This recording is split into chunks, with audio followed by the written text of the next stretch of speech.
사순절 기간을 지나고 있어서 차장도 주님의 고난에 동참하고 주님의 사랑 영원히 간직하겠다는 고백인 것 같습니다. 고난에 동참한다는 게 쉽지 않습니다. 사람이 제일 싫어하는 게 고난입니다. 고난에서 멀리 피하고 싶은 게 모든 사람의 마음입니다. 예전에는 사순절 기간 되면 안 하기 운동을 많이 했습니다. 아마 다 해보셨을 겁니다. TV 안 보기, 화 안 내기, 금주하기, 금연하기, 뭐 안 하는 거 많이 해보셨을 겁니다. 웃으신 거 보니까 다 해보신 것 같습니다. 오늘은 이 고난에 동참하는 게 뭘까? 현실적인 얘기를 좀 하려고 합니다. 저하고 성경 공부나 아니면 많은 이야기들을 나누신 분들은 제가 늘 하는 얘기를 오늘 말씀으로 전하려고 합니다. 제게 대학교 때 스승님이 이렇게 얘기하셨습니다. 한번 따라해 볼까요? 중요한 이야기를 반복해서 전하는 것을 두려워하지 말고 진리를 반복해서 듣는 것을 지루해서는 안 된다. 예. 그때는 참 싫었습니다. 오시면 대학교 때 수업하시면 10시간 중에 8시간은 같은 얘기를 하셨습니다. 참 3시간씩 같은 얘기를 듣는 게 그렇게 쉽지 않았는데 중요한 이야기를 반복해서 전하는 걸 두려워하지 마라. 그런데 지나고 나니까 진짜 그게 중요한 이야기였습니다. 그래서 고스란히 떠나려고 해도 떠나지 못하게 하는 그런 생각들이 있으면 참 감사합니다. 스승의 입장에서는 그렇게 해야 되고 제자의 입장에서는 진리를 반복해서 듣는 것을 지루해서는 안 된다. 정용선 목사님이라고 설교학 아카데미의 목사님이 있는데 한국 교회 목사님들의 평균 1년에 중복되는 설교 횟수를 퍼센테이지로 냈습니다. 42%가 중복되는 설교랍니다. 내용을 다른 설교 내용인데 이렇게 중복돼서 들어간 내용이 42%다. 그러면 2주에 한 번은 같은 얘기를 듣는 겁니다. 구유교회는 저는 그 정도는 아닌 것 같습니다. 보니까 참 우리 목사님들이 많이 준비하셔서. 근데 한국 교회를 그렇게 분석했는데 2주에 한 번 정도는 같은 설교를 듣는 그런 정도의 설교가 보통입니다. 새 것을 얘기하기가 힘들다라고 단순하게 정의하는 게 아니라 무엇이냐면 설교자들은 하나님께서 그 상황에 가장 맞는 하나님의 마음을 전하게 마음을 감동시키십니다. 그러면 우리 담임 목사님도 그러시지만 그 하나님의 감동에 그 위험을 무릅쓰고 또 같은 얘기지만 저희 설교자들도 마찬가지입니다. 그러나 진리이기 때문에 전해야 되는 건 어쩔 수가 없습니다. 그러나 그 이야기들을 더 연구하고 해서 또 늘 새롭게 전하는 것이 저의 몫이니 우리 성도님들께서는 그런 진리들을 반복해서 듣는 것을 지루해서는 아니 되시고 같이 기도해 주시고 더 새롭게 들을 수 있도록 하나님 함께 주십시오라고 늘 기도하셔야 됩니다. 옆에 분들하고 이렇게 한번 얘기를 해보겠습니다. 나는 부자입니다. 네, 이렇게 한 번 더 인사할까요? 당신은 더 부자입니다. 네, 우리나라 말 중에 더가 참 좋죠. 더. 당신은 더 부자입니다. 한국의 그 2014년 KB 국민은행에서 조사를 했습니다. 한국에서는 얼마 금융자산이 있으면 집 빼고 금융자산이 얼마 통장에 있으면 부자라고 부를 수 있겠습니까? 얼마일 것 같습니까? 잘 아시네요. 10억입니다. 여기서 10억 하셨는데 집에 10억이 있으신 모양입니다. 예, 헌금 많이 하시기 바랍니다. 10억이 있으면 부자다라고 하는 사람들의 체감에 10억이라고 합니다. 근데 10억을 가진 사람이 금융자산이 10억이 얼마나 있는지 KB에서 조사를 했는데 2014년에 한국에 5,100만의 사람 중에 260만, 퍼센테이지로 하면 0.5%, 얼마 안 되죠. 네. 금융자산이 10억 넘게 있는 사람이 뭐 지하 경제도 있고 뭐 집에 현금으로 있는 사람도 있겠지만 0.5% 260만 정도니까 거기 더해도 그렇게 차이는 아니 날 거라 생각을 합니다. 260만 정도는 어디냐면 제 고향이 대구인데요. 대구 인구가 230만입니다. 요즘은 270만까지 늘어났다고 하는데 대구 사람들만 다 10억 이상 있고 전국 사람들은 다 10억 이하라고 생각하시면 됩니다. 그렇게가 부자다라고 하는데요. 사실 오늘 이 말씀은 하나님께서 주기도문 가르쳐 주신 겁니다. 주기도문은 우리가 주문처럼 외우는 게, 예배 마칠 때 하늘에 계신 우리 아버지 이렇게 주문처럼 외우는 게 아니라 실제적으로 아주 중요한 기도입니다. 그래서 그 기도를 통해서 우리가 어떻게 고난에 현실적으로 동참할 수 있을까, 경제적으로 한번 얘기를 해보고자 합니다. PPT를 좀 준비를 했습니다. 보면서 같이 한번 얘기를 하겠습니다. 제가 하는 얘기는 하나님 나라 복음이라는 책에서 좀 많이 발췌를 했고요. 요즘 제가 수요일마다 책 한 권씩 소개시켜 드리고 있는데 여러분이 워낙 아니실 것 같아서 제가 1년에 수요일 설교할 때마다 책 한 권씩 하면 여러분 한 30권을 읽지 않겠습니까? 그래서 오늘 4번째 권입니다. 주기도문은 유일하게 예수님께서 가르치신 기도입니다. 이렇게 예수님께서 제자들이 가르쳐 주세요 해서 가르치신 기도입니다. 주기도문 첫 번째 기도가 어떻게 시작됩니까? 하늘에 계신 우리 아버지. 여기 하늘이 뭡니까? 하늘. 그러면 땅에는 아버지가 안 계십니까? 이렇게 얘기가 좀 쉬우시죠? 그러니까 하늘이라는 게 우리가 보는 이 하늘, 저기 위에 있는 하늘, 이 하늘이란 뜻이 아닙니다. 하늘은 절대자, 무한자. 그래서 절대적으로 뛰어나신, 우리와는 다른, 한계가 없는 우리 아버지, 이런 이름입니다. 오해하셔서 하늘에 계시니까 하늘에 하나님 계시고 이렇게 생각하는 건 우리의 오해입니다. 두 번째 어떻게 기도합니까? 그런 하나님 이름 부른 다음에 이름이 거룩히 여김을 받으시오며 이렇게 기도합니다. 이름을 거룩히 여김을 받는다. 우리가 그러면 만약에 하나님의 이름을 거룩하게 여기지 않으면 하나님이 거룩히 여김을 못 받으십니까? 네, 그런 건 아니지 않습니까? 하나님의 이름이 거룩히 여김을 받으신다라는 개념은 이미 우리가 뭘 하지 않아도 이미 하나님은 거룩하다라는 말입니다. 기도할 때 하나님을 위한 기도가 3가지가 먼저 나옵니다. 하나님, 절대적이고 뛰어나신 하나님, 그리고 하나님 나라에 대한 이야기를 한 다음에 사람의 일상을 얘기합니다. 그래서 하나님 이름이 거룩히 여김을 받으시오며 라고 이렇게 기도하라는 건 하나님이 정말 뛰어나신 분입니다. 우리의 삶과는 상관없이 늘 우리가 경외함을 가져야 됩니다. 제가 이 경외함에 대한 얘기는요, 저하고 성경 공부하신 분들은 많이 들으셨는데 제가 대학교 때 좀 잘난 체를 많이 했습니다. 지금도 그 버릇은 못 고쳐서 제가 잘난 체를 많이 해서 우리 성도님들 마음 아프실 때도 있는 것 같은데, 그 대학교 때 제가 책을 좀 많이 읽었습니다. 그리고 교수님한테 뭐 사연을 얘기하면 너무 길고요. 교수님한테 그 시험을 치셨습니다. 시험을 치셨는데 교수님이 여기에 대해서 정리해 오세요라고 냈습니다. 그럼 저는 도서관 가서 열심히 공부합니다. 야, 이거 정말 멋진, 정말 이렇게 내가 이렇게 천재구나, 역시 나는 잘해, 이러면서 열심히 잘 적어 내려갑니다. 그렇게 해서 한 A4지, 그 당시 A4지 한 10장 정도 써서 빡빡하게 써서 교수님께 가져갑니다. 그러면 교수님이 오, 잘했어 이럴 줄 알았는데 그냥 그 자리에서 쭉 훑어보시더니 저한테 그렇게 얘기하셨습니다. 도서관에 가서 이렇게 뭐 종이 쪽지를 하나 적어주셨습니다. 그 종이 쪽지에 뭐가 적혀있냐면 서지 번호란 게 있습니다. 뭐 철학 999에 900번대가 철학책입니다. 철 999에 0.8 해서 찾아보면 책 이름이 나와 있습니다. 거기에 가서 1200페이지 정도 되는 부분을 읽어보게, 이렇게 얘기를 들었습니다. 그래서 왜 그럴까 하고 찾아갔습니다. 도서관에 찾아가서 그 책을 뽑아서 1200페이지 정도를 읽어보니까 제가 쓴 레포트 10장과 거의 비슷한 내용이 그 책에 그대로 나와 있었습니다. 그리고 그 다음 장에는 뭐라고 적혀져 있냐면 이 이야기가 그 당시 지금으로부터 500년 전에 쓴 사람 얘기인데 500년 전의 생각이랍니다. 500년 전에 쓴 사람 생각인데 이렇게 후대에 이렇게 비판되고 이렇게 비판되고 이렇게 비판되어서 지금은 쓰지 않는 말이다, 이론이다, 이렇게 되어 있더라고요. 그 얘기를 딱 했을 때 제가 느낀 첫 번째 감정이 뭐였냐면 발가벗겨졌다.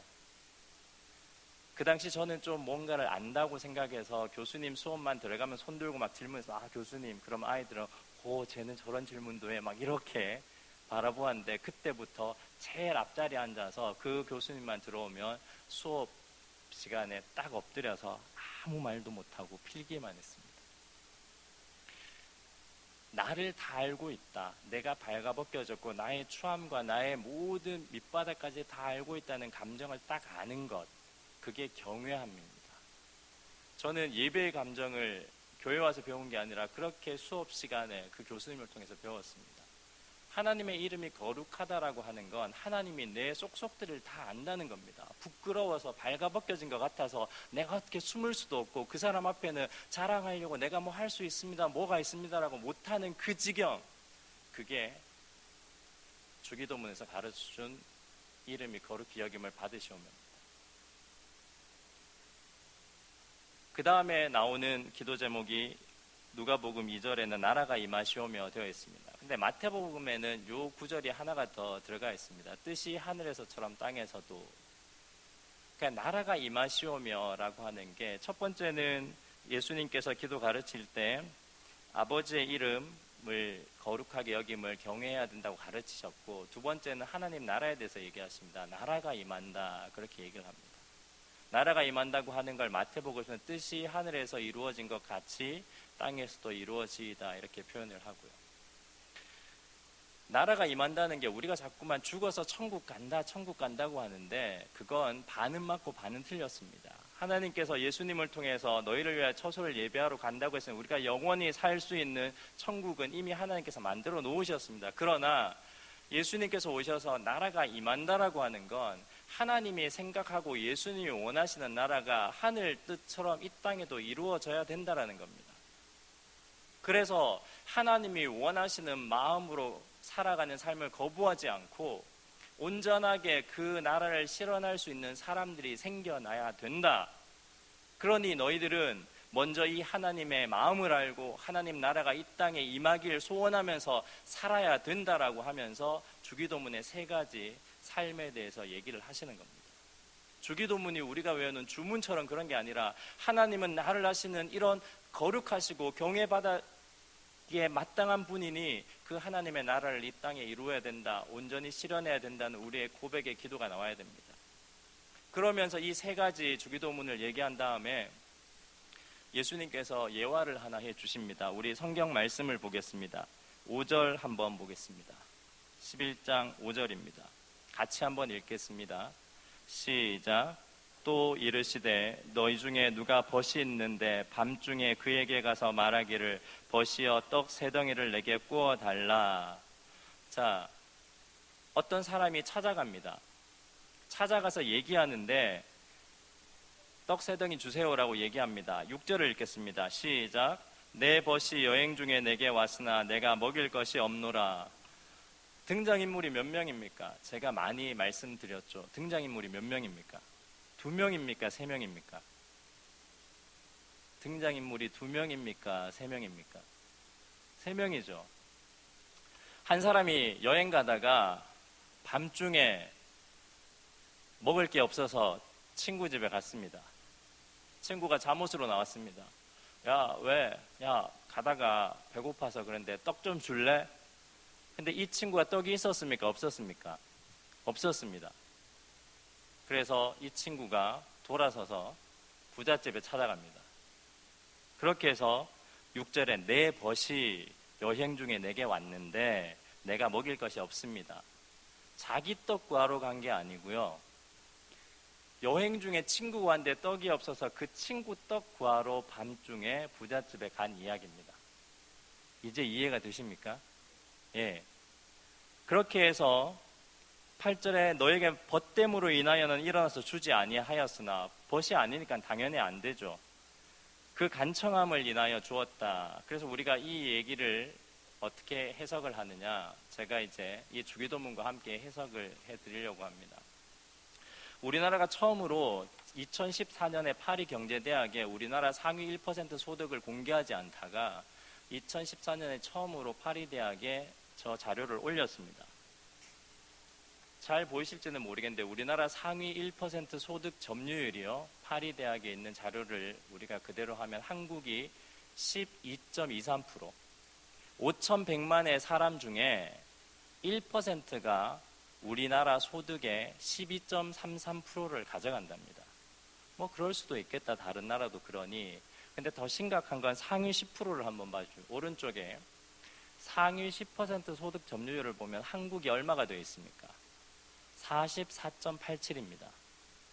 5,100만 중에 10%가, 상위 10%가 우리나라의 GNI, 그 국민 생산의, 한 사람 한 사람 생산의 총 생산의 44.87%를 가지고 와 있습니다.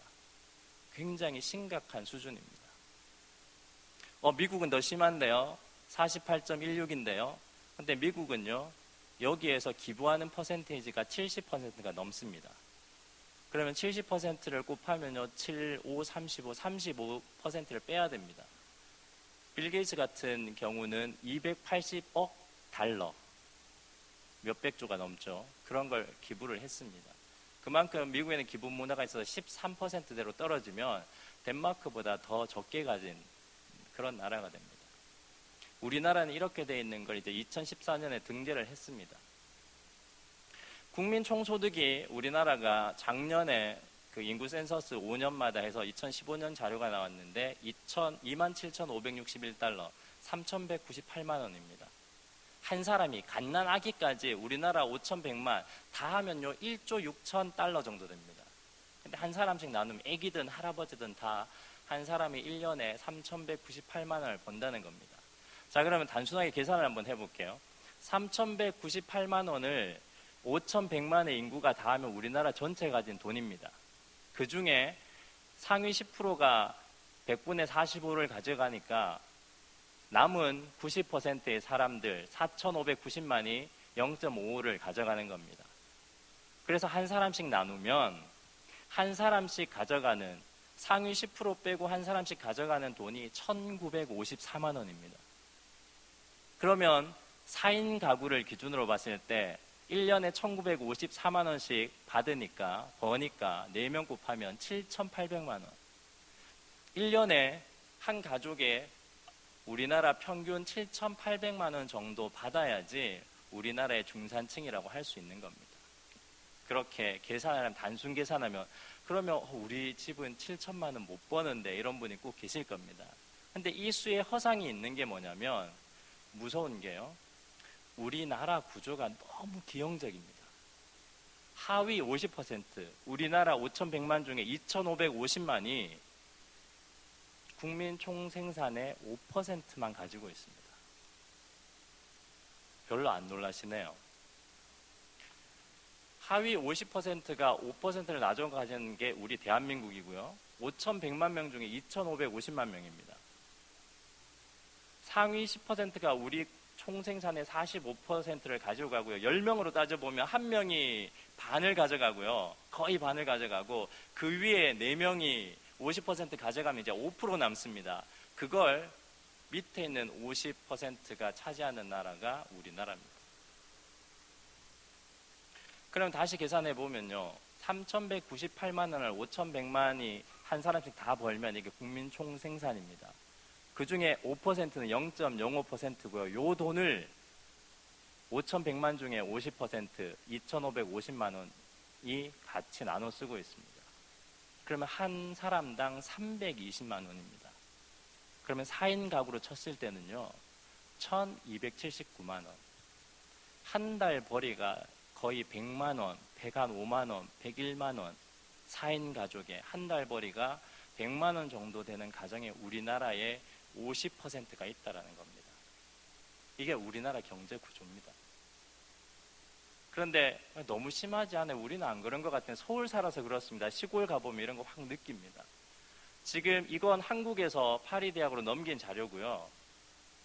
실제적으로 지하경제도 있고 뭐 일수하시는 분들도 있고 지하경제도 있고 뭐 대부업도 있고 해서 우리나라가 하위 50%가 최대한 많이 잡아줘도 10%, 15%밖에 못 가진다고 국가에서는 이제 이 자료를 가지고 홍보를 했습니다. 작년 박근혜 전 대통령 때 우리나라가 하위 50%가 12.8%를 가지고 있다고 얘기를 했는데요. 그렇게 한다고 해도 계산을 해보면 3,198만 원에 그걸 5,100만에 해서 0.15%, 15%를 차지한다고 해도 하위 50%가 가진 돈은요, 4인 가구로 곱했을 때는 3,840만 원입니다. 한 달에 320만 원 정도. 다르게 얘기하면요, 아빠가 180만 원 벌고 엄마가 140만 원 벌면 우리나라의 숫자적으로는 50%의 가운데가 있다는 겁니다. 이게 우리나라 경제 규모입니다. 제가 왜 제일 처음에 예배 드리면서 시작할 때 내가 부자입니다, 당신은 더 부자입니다 했냐면, 저희 교회는 아마 달에 320만 원 이상 받는 사람들 많을 겁니다. 경제 규모가. 물론 저기보다 못 받는 사람 훨씬 많다는 것도 알고 있습니다. 그러나 떡 세 덩이의 개념이 우리의 삶에 있어서 우리 가정이 한 달에 320만 원 정도를 받는다고 하면 내 안에 일단 기본적으로 나보다 못 사는 사람이 반 있다라고 인정을 해야 됩니다. 우리는 그런데 TV나 매스컴에서 10억이 있어야지 부자라는 생각을 가지고 있고 우리나라의 경제 구조를 무시한 채 그렇게 살아가다 보니 집도 있어야 되고, 제가 청년들하고 성경 공부를 했는데 청년들이 자매들한테 물었습니다. 남편이 얼마 받았으면 좋겠어? 여러분, 얼마 받았으면 결혼할 수 있겠다고 얘기했겠습니까? 최소 몇만 원? 예, 최소 300만 원은 받아야지 남자가 결혼할 수 있다, 이렇게 얘기를 하는 겁니다. 그래서 제가 강단에서 할 수 없는 얘기를 했습니다. 이런 얘들아, 이렇게 얘기를 했습니다. 사실 우리는 너무 경제 지표에 대해서 모르면서 아무렇게나 우리가 살아가는 삶들에 대해서 논의하고 있습니다. 교회 자체도 그렇습니다. 결국은 우리가 고난에 동참한다고 하는 게 자꾸만 우리는 내 친구가 그 귀찮은 가운데, 내가 자고 있는 가운데, 쉬어야 되는 가운데 떡 세 덩이 줘, 이렇게 얘기하면 우리는 첫 번째 이렇게 반응합니다. 야, 나 떡 없어. 나는 무슨 320만 원 정도밖에 못 버는데 뭘 우리 집에서 널 도와줄 수 있어? 뭐 자선을 할 수 있어? 그러나 우리나라 경제지표는 결코 그렇게 얘기하지 않습니다. 엄격하게 얘기하면 1297만 원, 파리대학에 있는 자료는 1297만 원 받는 4인 가정이 우리나라의 반을 자르고 있다고 생각하시면 됩니다. 국가에서 말한 지하경제까지 얘기해도 300만 원 정도 월 수입이 있는 가정은 우리나라에서 반 중산층이라는 겁니다. 그러면 거기에 우리가 감사할 수 있어야 되고, 나는 떡 세 덩이 있는 자라고 감사해야 됩니다. 근데 우리는 현실적으로 그렇지 않습니까? 300만 원 있는 가정이 우리 많다고 자선하고 돕고 그렇게 하지 않지 않습니까?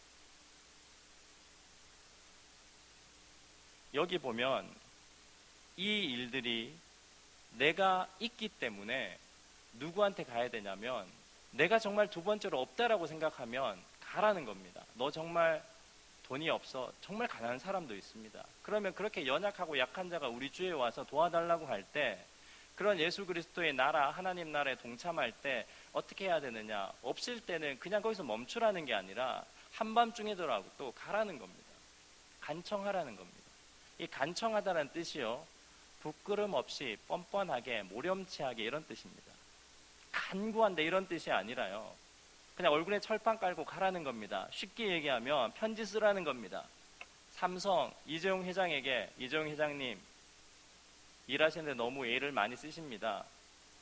우리나라가 이런 경제 구조를 가지고 있고 당신이 이렇게 많이 사회적으로 환원하고 베풀면 훨씬 더 많은 사람이 먹여 살릴 수 있을 것 같습니다. 여러분이 간청하라는 겁니다. 근데 우리는 이 신앙의 일들에 우리가 이 일이 있다는 걸 전혀 감지하지 못하고 있습니다. 그래서 밑에 나오는 말이 뭐냐면 구하고 찾고 두드리라는 겁니다. 구한다는 건 이런 사람을 구해야 되고, 입으로 구하고 기도하고 찾고, 진짜 그런 실물적인 사람이 있고 그런 구조가 있고 센터가 이제 찾고, 그래서 두드리라는 겁니다.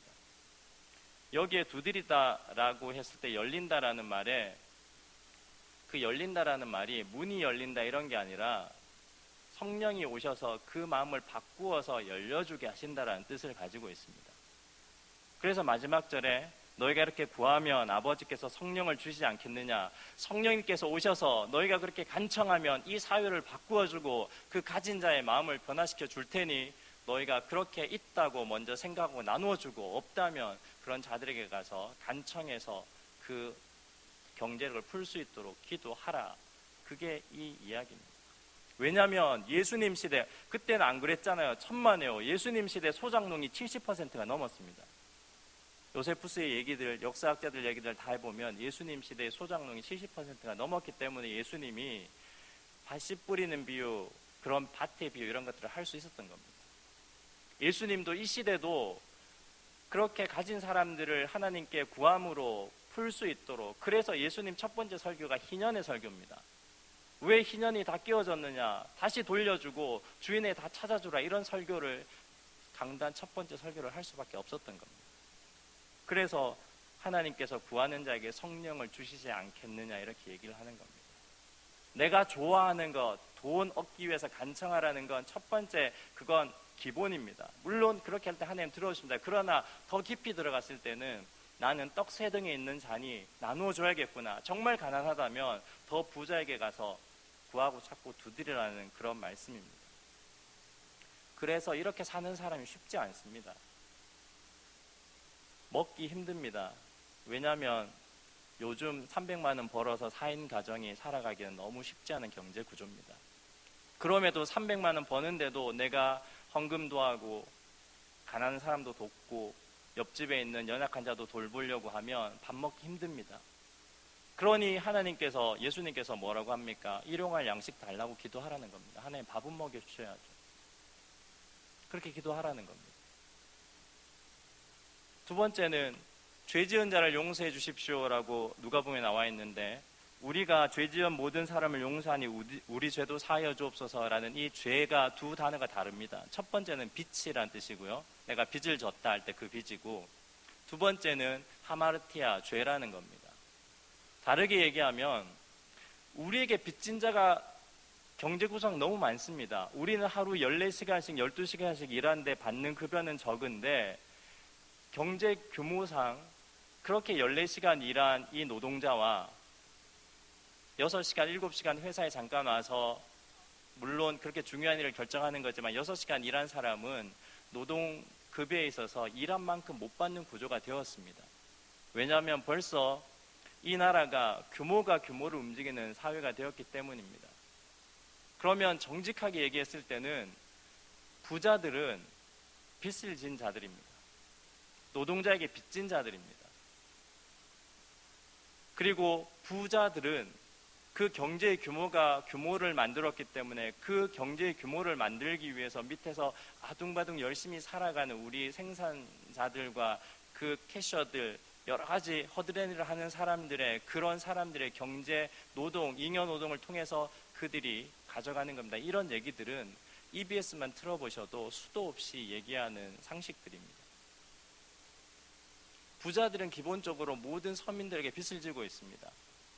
그렇기 때문에 두 번째가 뭐냐면, 이건 우리 시대뿐만 아니라 예수님 시대도 그랬습니다. 소작농들이 그 소작농에 로마에 바치는 세금이 2분의 1이었습니다. 우리나라 일제시대 때와 비슷했습니다. 그러면 50% 중에 원래는 2%만 가져가고 소작농들이 가져가야 되는데 27%까지 가져갔답니다. 그럼 결국은 100가마 하면 자기들은 25가마밖에 못 가져간다는 겁니다. 이스라엘도 그랬다는 겁니다. 그 로마 시대 때. 그러면 그 농민들은 무슨 생각을 하겠습니까? 화가 나는 거죠.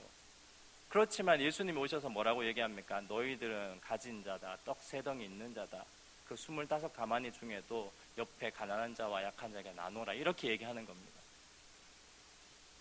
하나님, 욕할 수밖에 없죠. 하나님, 쟤들은 저렇게 잘 사는데요, 저는 없는 자입니다. 그래?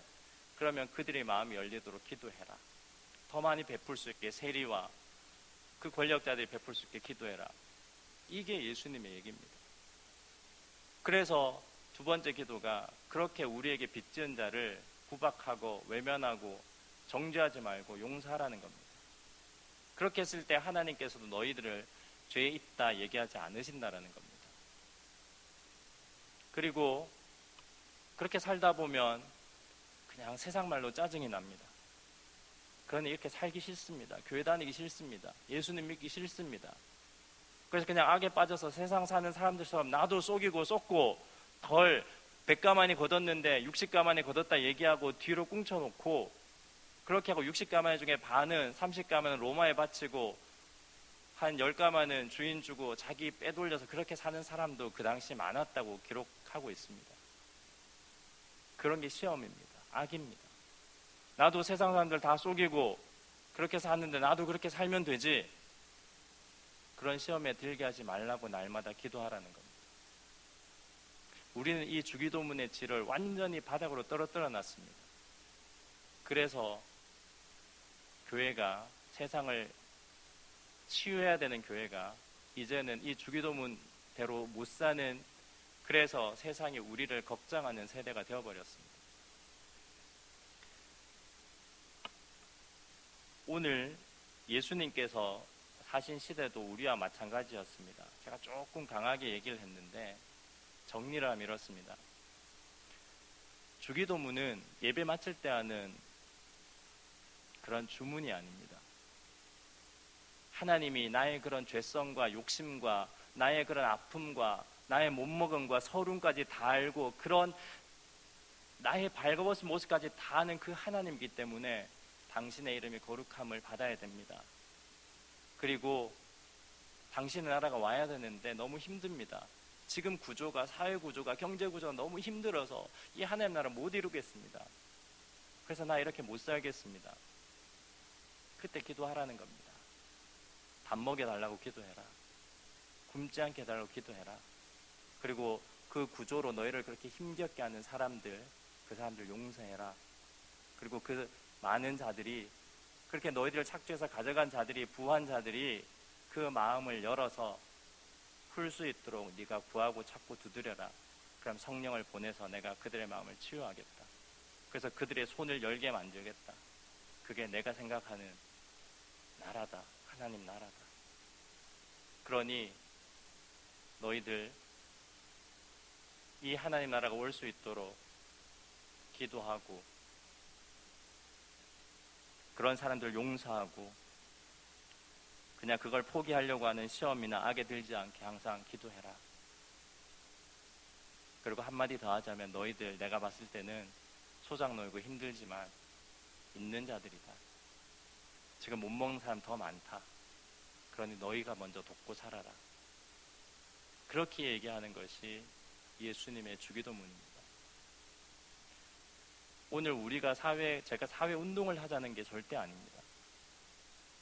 하나님 나라라고 하는 게 그냥 우리가 죽어서 가는 천국, 하늘나라, 그건 너무 먼 개념입니다. 마태복음에 하나님 나라가 이 땅에 임하시오며라고 되어 있습니다. 그 일을 우리가 맡긴 게 제자로서의 삶입니다. 전혀 다른 삶입니다. 오늘부터 결단하시기 바랍니다. 진짜 고난에 동참한다는 건 아무리 적게 가져도 하나님 내가 가진 자입니다 라는 마음을 달라고, 나는 부자입니다 라는 마음을 달라고 기도하십시오. 내 안에 하나님께서 허락하신 부자의 마음이 없으면 내 지갑을 열 수가 없습니다. 그러니 100만 원, 200만 원의 문제가 아니고 내 마음의 문제입니다. 하나님께서 나는 부자라고 하신 그 확신과 마음이, 내 돈이 100원만 있어도 그 마음이 있으면 내 100원도 나눠줄 수 있습니다. 우리 성경을 펴서 요한복음 1장 1절을 읽고 설교를 마치겠습니다.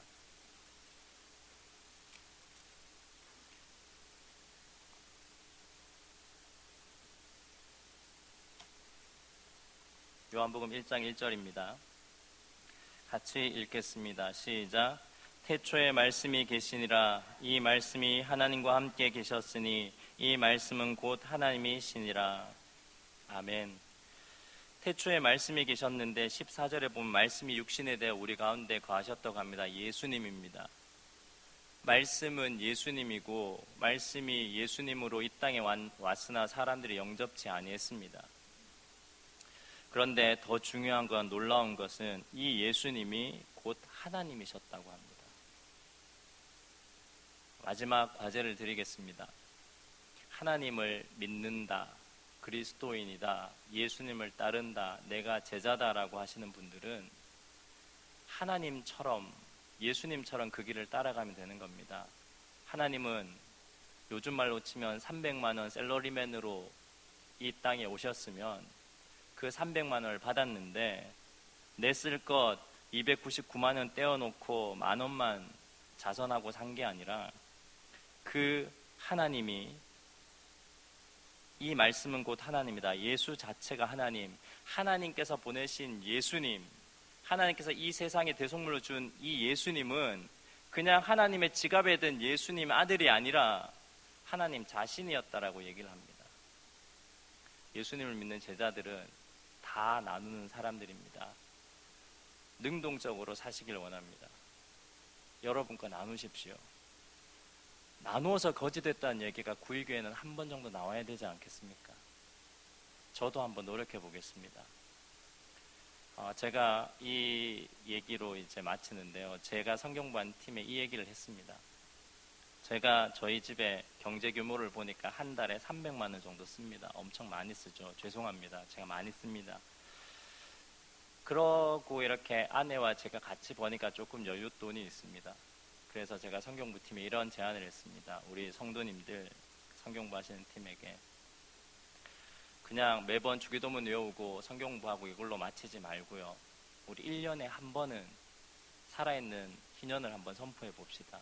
1년에 한 달은 우리가 쓰는 가정을 최소한 써야 되는 그 돈들이 줄이지는 마십시오. 그냥 쓰십시오. 그러면 100원이 남든 200원이 남든 100만 원이 남든 200만 원이 남을 거 아닙니까? 그러면 1년에 한 달은 우리가 쓰는 돈 외에 다 모아서 냅시다. 그리고 그게 모아지면 그걸로 정말 약하고 가난한 사람들한테 한번 써봅시다. 저는 한 1억 모았으면 좋겠습니다. 그렇게 얘기를 했습니다. 그 성경부 팀에게. 어떻게 일이 진행될지는 저도 잘 모르겠습니다. 그냥 제 인간적인 생각으로 100가정만 100만 원씩 동참하면 1억입니다. 한 달에 우리 가정에 쓸 것들, 너무 힘드신 분들 죄송합니다. 힘드신 분들도 있다는 거 분명히 압니다. 그런데 우리 가정에 쓸 수 있는 돈 외에 100만 원만 남는다면 저축하거나 미래를 위해서 한 달만 참고 100가정만 내면 1억입니다. 그러면 작은 가게를 통해서 청년 한 명을 살릴 수 있고요. 전세금 못 내서 주일마다 아르바이트하고 나가야 돼서 주일 성수 못하는 그런 전세 가정에 그렇게 1억 지원해주면 주일날 예배 드릴 수 있고요. 우리가 할 수 있는 일은 무궁무진합니다.